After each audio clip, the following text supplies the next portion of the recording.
There's a Boy in the Girls' Bathroom, Chapter 9. Bradley Chalkers, what are you doing out of class? It was a teacher. Bradley didn't know her, but it seemed as though every teacher in the school knew him. I got a hall pass, he told her.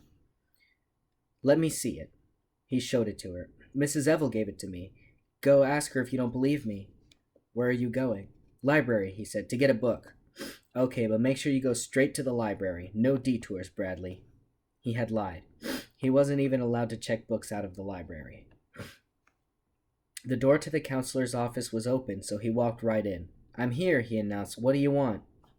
Carla smiled warmly at him. Hello, Bradley, she said. I'm Carla Davis. It's a pleasure to see you today. She held out her hand. I've been looking forward to meeting you.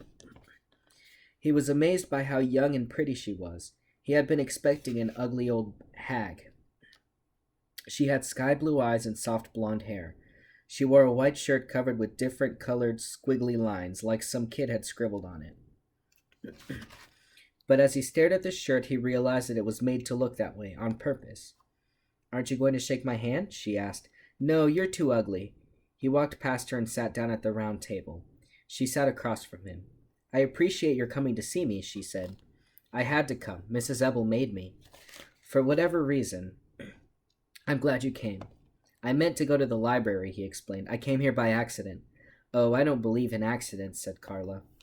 You don't believe in accidents? That was the craziest thing he'd ever heard. She shook her head. What about when you spill your milk? Do you like milk? Asked Carla. No, I hate it. So maybe you spill it on purpose, she said. You just think it's an accident. She smiled. He stared angrily down at the table. He felt like he'd been tricked. I don't drink milk, he said. I drink coffee. He glanced around the room. It was full of all kinds of interesting-looking objects. This place is a mess, he said. I know, Carla admitted. I like messy rooms. Clean rooms are boring and depressing. They remind me of hospitals. Don't you get in trouble? Why should I?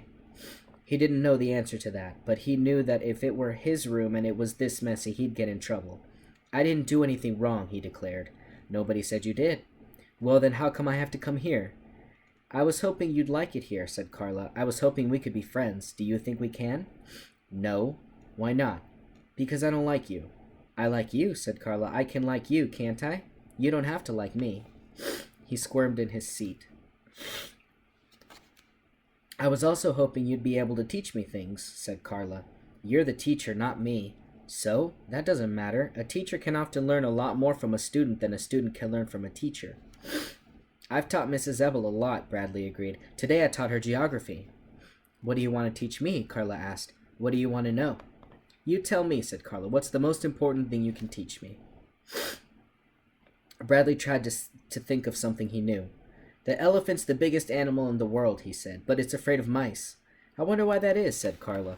Because, said Bradley, if a mouse ran up an elephant's trunk, it would get stuck, and then the elephant wouldn't be able to breathe, and so it would die. That's how most elephants die.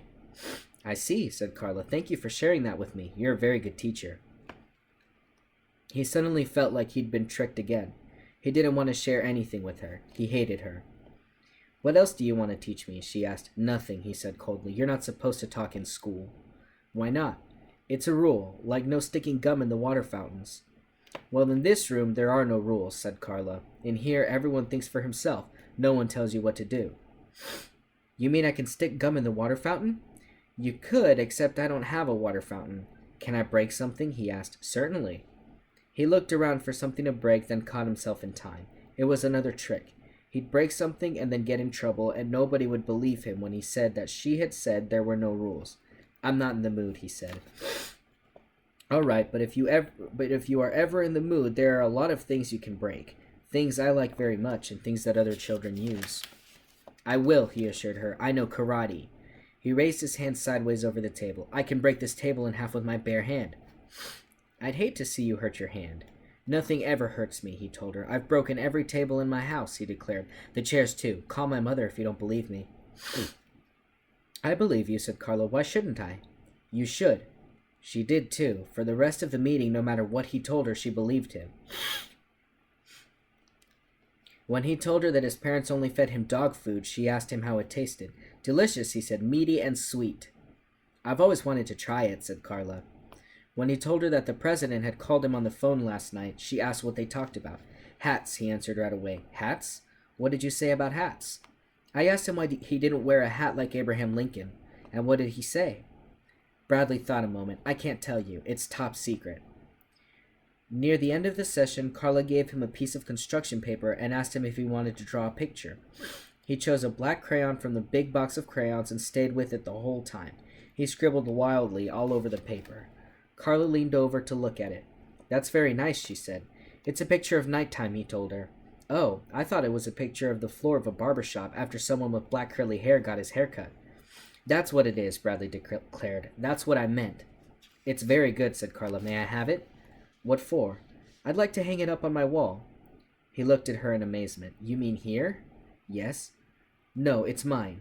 I was hoping you'd share it with me, said Carla. It costs $1. It's worth it, said Carla, but I only want it if you're willing to share it. No, he said. Okay, but if you ever change your mind, I'll still want it. You can make me give it to you, he suggested. No, I can't. Sure you can. Teachers make kids do things all the time. Carla shook her head. It was time for him to return to class. I've enjoyed your visit very much, said Carla. Thank you for sharing so much with me. She held out her hand. He backed away from it as if it were some kind of poisonous snake. Then he turned and hurried out into the hall. When he got to Mrs. Ebble's class, he crumpled his picture into a ball and dropped it in the waste paper basket next to her desk. Chapter 10. Bradley sat at his desk in the back of the room, last seat, last row. He felt safe there. The counselor had scared him. She was even worse than he had imagined. He looked at Jeff, who smiled at him, then returned to his work. Bradley was glad Jeff was his friend. Jeff and me are a lot alike, he thought. We're both smart, we both hate the counselor, and we both like sneaking into girls' bathrooms. Actually, Bradley never had been inside a girl's bathroom. It was something he'd always wanted to do, but he'd never had the courage even to peek into one. But now that he and Jeff were friends, he hoped Jeff would take him inside one. He was dying to know what they looked like. He imagined they were carpeted in gold with pink wallpaper and red velvet toilet seats.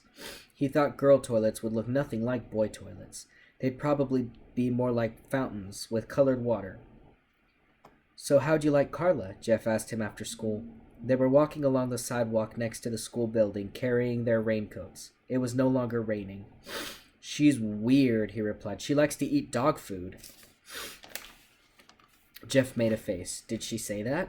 Bradley nodded. She asked me why the president doesn't wear a hat. How am I supposed to know that? Jeff shrugged and said, I don't know. You don't like her, do you? Bradley asked. She's oak. I hate her, said Bradley. Me too, said Jeff. I hate her. Bradley smiled his distorted smile. You want to go sneak inside the girls' bathroom? He asked. You mean now? Why not? Now's not a good time, said Jeff. Why not? Jeff thought a moment. There won't be any girls there now, he said. They all go home to use their own bathrooms. You're right, Bradley agreed. Good thinking. We'll do it tomorrow during recess. Jeff smiled weakly. They walked around the corner of the building. Hello, Jeff, said Laurie Weston. Hi, Jeff, said Melinda Birch. Hi, Jeff, Colleen said so quietly that the F couldn't be heard. They'd been waiting for him to come by. Somehow they had found out his name. Hi. Hello. Hi, Jeff answered, blushing. Laurie laughed. Then the three girls hurried away. Stupid girls, said Bradley. Yeah, Jeff muttered. I hate them, said Bradley. Me too, said Jeff. Why'd you say hello to them? They said hello to me first, Jeff replied. So? Jeff shrugged. Whenever anybody says hello to me, I always say hello back. Why? I don't know. I can't help it. It's like when someone says thank you, don't you automatically say you're welcome? No. I do, said Jeff. He shrugged again. I guess it's like a reflex. Like when you go to the doctor and he taps your knee, you have to kick. You can't help it. It's the same thing. When someone says hello to me, I always have to say hello back. Bradley tried to make sense out of what Jeff said. I know what you can do, he suggested. The next time one of those girls says hello to you, kick her. Chapter 11. A week later, they still hadn't gone into the girls' bathroom. Jeff always had a good reason why it wasn't the right time. Recess was the wrong time because it would be better to wait until after lunch, after the girls had eaten. Lunch was no good because they hadn't had time to digest their food. Listening to Jeff, it would seem that girls never had to go to the bathroom. But Bradley had never been happier. He was thrilled to have a friend. He even was beginning to like school. Jeff had 2 gold stars next to his name. Bradley felt proud when he looked at them, almost like he had earned them himself. "What do you want to do?" Jeff asked. "Nothing," said Bradley. It was lunchtime. They had finished eating and were sitting out on the grass. "Did the counselor say anything stupid today?" Bradley asked. Jeff hesitated. He looked down at the ground, then boldly stated, "I like her." Bradley was shocked. "She said that I can like her even if you hate her," Jeff asserted. "It doesn't mean that you and I can't be friends. We don't have to agree on everything. She said friendships are stronger when everyone has different opinions to share." "You told her I hated her?" Bradley asked. Jeff nodded. "Good." "Except she didn't believe me," said Jeff. "She's weird," said Bradley. "She never believes anything anyone says. I'm not going to see her anymore." "She said that you don't have to. I told her you wouldn't show up today, and she said that was okay. She said you don't have to do anything you don't want to do." Bradley turned and looked back toward the school and the directions of the counselor's office. "That's one of her tricks," he said. "So what do you want to do?" Jeff asked. "Nothing." A basketball bounced away from the basketball court and rolled towards them. Jeff jumped up and grabbed it. "Hey, Fishnose, over here," called Robbie, a boy from their class. "Kick it the other way," urged Bradley. Jeff threw the ball all the way on a fly to Robbie. "You should have kicked it onto the roof," said Bradley. "Maybe they'll let us play," said Jeff. "Let's ask them." Bradley shook his head. "No, I don't want to." Jeff watched the boys play basketball for a moment, then sat back down with Bradley. "Uh-oh," Bradley said. "Here comes those girls again. Try not to say hello to them." "Hello, Jeff," said Lori. "Hello," said Jeff. "Hi," said Melinda. "Hi," said Jeff. "Hi, Jeff," whispered Colleen. "Hi," whispered Jeff. Lori laughed as the 3 girls walked away. Jeff shrugged. "I can't help it," he said sadly. "Let's go beat them up," said Bradley. "Then they won't say hello to you anymore." He started after them, but Jeff didn't follow. "Come on," Bradley urged. "Girls are easy to beat up. You just have to hit them once and they cry and run away." "Not now," said Jeff. "Why not?"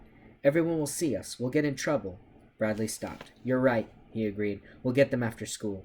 "I can't," said Jeff. "I have to go right home after school and do my homework." Bradley was beginning to get fed up. "How come you're always doing your homework?" he asked, hands on his hips. He said the word homework the way other people might say the word manure. Jeff shrugged. "Do you like doing it?" Bradley asked. "It's okay. I don't mind too much." Bradley kicked at the ground. "Do you think if I did my homework, Mrs. Ebel might give me a gold star?" he asked. "I don't think she gives gold stars just for doing homework," said Jeff, "but she might." "Maybe I should do it sometime," said Bradley. "Why don't you come over after school today?" Jeff asked. "We can do our homework together." Bradley's face twisted in anguish. "Today? I don't think today's a good day to do homework." "I can help ye," Jeff started to say, then stopped. "You can help me with the stuff I don't understand." "All right," said Bradley. "I'll do it." "Good," said Jeff. "First, we'll beat up those girls," said Bradley. "Then we'll go to your house and do our homework." Chapter 12. Just before the end of the lunch period, someone knocked very lightly on the door to the counselor's office. "Come in," said Carla. A girl timidly stepped inside. "Are you Miss Davis?" she asked. "Yes, but I prefer to be called Carla." "Do I have to tell you my name?" asked the girl. "No, not if you don't want to." "Colleen Varigold," said the girl. She sat down in one of the chairs around the round table and said, "I don't know who to invite to my birthday party." Carla remained standing. "See, there's this boy I want to invite," said Colleen. "Do I have to tell you his name?" "No." "Jeff Fishkin." Carla smiled. "But if I invite Jeff, then I'll have to invite another boy, because I can't invite 7 girls and only 1 boy, can I? I don't. Except Jeff has only 1 friend, and he's the most horrible, rotten boy in the whole school. I can't invite Bradley Chalkers to my birthday party. I just can't." She took a breath. "So what should I do?" "You want me to tell you whom to invite to your birthday party?" "Lori says you're good at solving problems." "Lori solves her own problems. I just help her think for herself." "But I don't know what to think," Colleen exclaimed. "I can't invite 7 girls and only 1 boy, and I can't invite Bradley." "When's your birthday?" "November 13th. "Then you still have plenty of time," said Carla. "Let me give you a form for your parents to sign. Right now, I'm not even allowed to talk to you without your parents' permission." "That's dumb." "No, it isn't," said Carla. "Some parents don't want strangers giving advice to their children." "But my parents won't care," said Colleen. "They said I can invite anybody I want to my party." "That's not the point," said Carla. She handed her the form. Colleen reluctantly took it. "Can't you just whisper it to me?" she asked. Carla shook her head. Melinda and Laurie were waiting for Colleen when she came out. Who are you going to invite? Asked Melinda. Not Bradley, said Laurie. Please, not Bradley. I don't know yet, said Colleen. She won't tell me until my parents sign this form. Chapter 13. Jeff dragged his feet as he walked to Carla's office. Excuse me. My bad. Erase. Bradley dragged his feet as he walked to Carla's office. She was waiting in the hall for him. It's a pleasure to see you today, she said. I appreciate you coming to see me. She held out her hand. He stepped past her and sat down at the round table. She sat across from him. The reason the president doesn't wear a hat is because the doorways are too low, he said. He used to wear one, but every time he walked through a door, he'd hit his hat and it would fall on the floor. That makes sense, Carla agreed. Thank you for sharing that with me.